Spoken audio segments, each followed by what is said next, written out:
All right, just finishing up the last run on the 1 degree incline. This is on position 4, and I just wanted to point out something. I'm going to take off the calibration unit here. I'm going to take off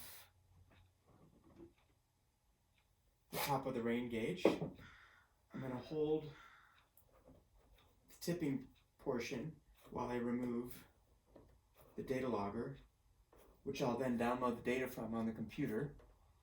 This is one of 40 downloads or 41 downloads I'll do to get all the data for the calibration of this single rain gauge, which hopefully is representative of all my rain gauges. I didn't want it to tip right there, but I'll get rid of that last tip because that was me.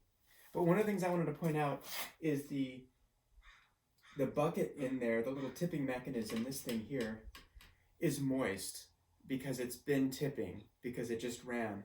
And before I do another run, I always dry it out.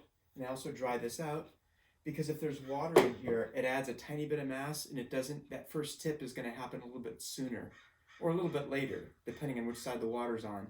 And I don't want to have that bias in there. So I always dry it out, start with a dry rain gauge as I start pouring the water down. Just one of the little points I wanted to raise as you're considering and looking at all the data.